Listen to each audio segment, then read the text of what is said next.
In this tutorial, we're going to demonstrate how you can set up your own parameters on the input sheet to get your own results for the simulation in Teams. So go ahead and open up Greet, make sure you're updated to the latest database, and click on Teams. It's going to open up the Teams module, click Start, agree to the copyright agreement, and then it's going to bring up this input sheet. There's a tiny bit of instructions on the right that you can follow along with. Basically, the workflow is going to be that we have two tabs here with both a main engine and an auxiliary engine.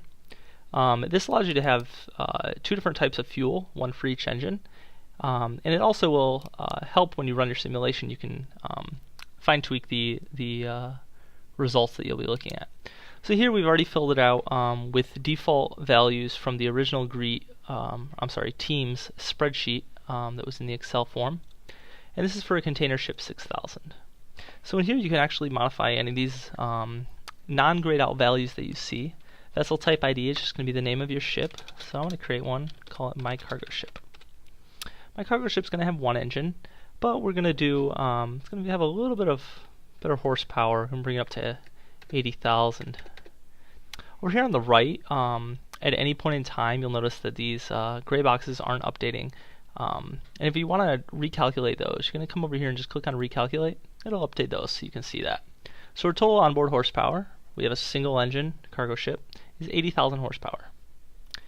Down here we can customize our own trip time. We're just going to go up and down the East Coast, so we'll put it in at 2,500 miles. And that's going to take us, let's say, about 25 hours and 30 minutes. I'm going to come over here and click recalculate. You'll see that the total trip time updates. Down here in this third table, we have the engine characterization per mode. Our Teams module allows you to have up to 5 modes of travel.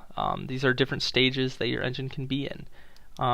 The 5 that we believe could be necessary for you are idle, maneuvering, precautionary, slow cruise, and finally a full cruise. If you do not wish to use all 5 modes, that is quite okay. You can reduce any of these values to 0%. So let's say I only wanted to use 3 modes. I could reduce mode 4 and mode 5 down to 0%, and that would work out completely okay, provided that all these percentages add up to 100%.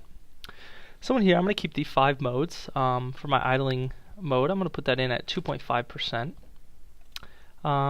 My maneuvering mode, I'm going to bump up to 3%. And my precautionary mode, going to bump back down to 4.5%. My slow cruise, we're going to bump up to 10%. And that leaves us with, if I do some quick math here, 5.5, 10, 20, 80% for my full cruise. Go over here and click recalculate. You can see those values entered fine. And you can also modify the horsepower load factor for the single engine. I'm gonna go ahead and leave those as default. But as you can see, when we clicked recalculate, it did update the total time per mode that each engine mode is going to be in, as well as the horsepower per engine during that time, the energy production of all the engines, and the total energy in kilowatt hours out.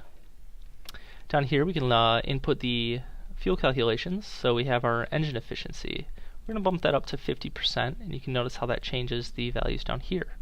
This will tell you the entire gallons per trip that you're going to use in your engine, how much power is going to be produced, the MMBTUs out per trip, and the MMBTUs in per trip.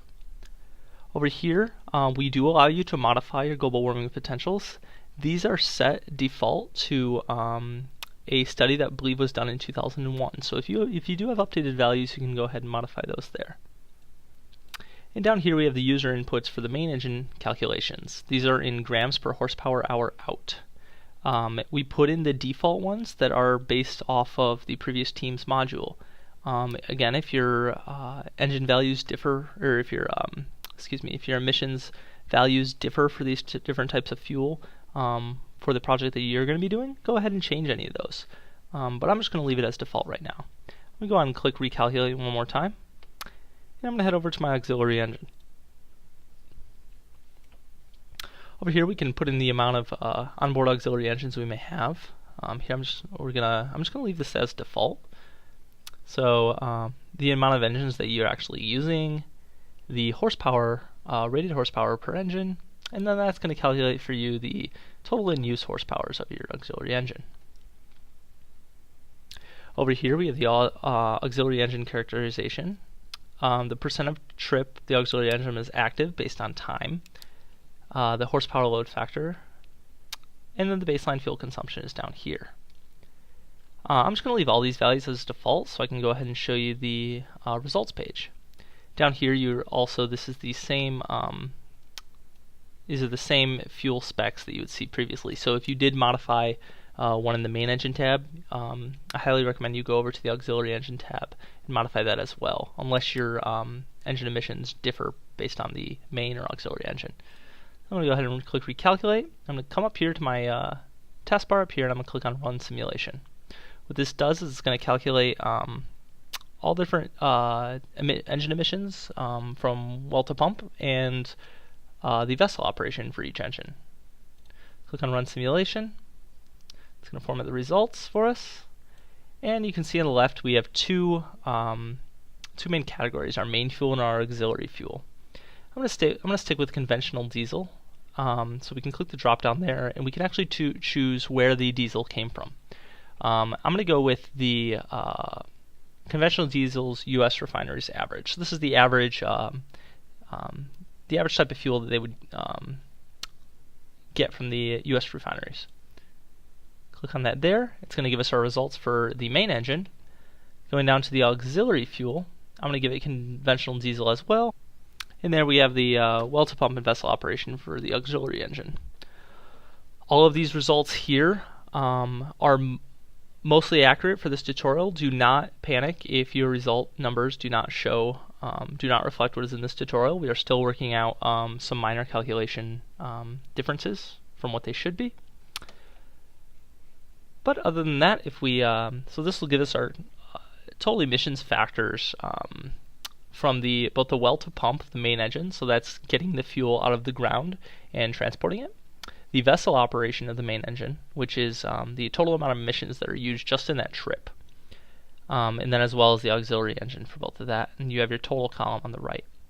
Scroll down here, you can see the contribution of each stage. So we can look at how much percent of the emissions for each energy type is gotten from the well to pump or upstream, or the vessel operation. Upstream here is in the blue, and vessel operation is in the purple. Coming up here, if you wish to reset all your fuels back to default, you can click on yes. It's going to reset everything back to 0. You will have to go in and just choose a different fuel type. So let's say I wanted to go with liquefied natural gas, and we're going to go with, let's go from flared gas right here. And then we're going to go up to main fuel, and let's say we use something different, like residual oil, petroleum from crude oil. Right here you can see that the values are calculated independently of each other, so it is okay to use a different fuel in your main engine than with your auxiliary engines. And over on the bottom, again, you can see the graph calculations.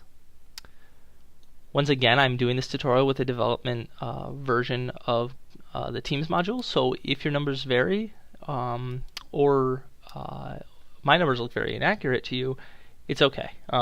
We're still working with some of these numbers to get their accuracy down. One more thing I'd like to go over here is how we can export our results into a usable spreadsheet form. Down in the bottom left-hand corner, you can see there's a Save to Excel button. So let's say this was the results that I wanted to save and be able to manipulate separately or be able to store in a spreadsheet for later use. I can go down here and click on Save to Excel. So this is going to open up a Save File menu for you. Go ahead and name it whatever you like. My team's results. Click on Save. And this is going to export a Excel spreadsheet for your use. And if we go in and open that up for you, down here you'll see that the results are placed in an easy-to-read spreadsheet for you. So that just about summarizes the total workflow for the input sheet and then reading the results in If you have any questions, feel free to email me. My email is sln7755@rit.edu. Or you can speak to Jamie Weinbrake.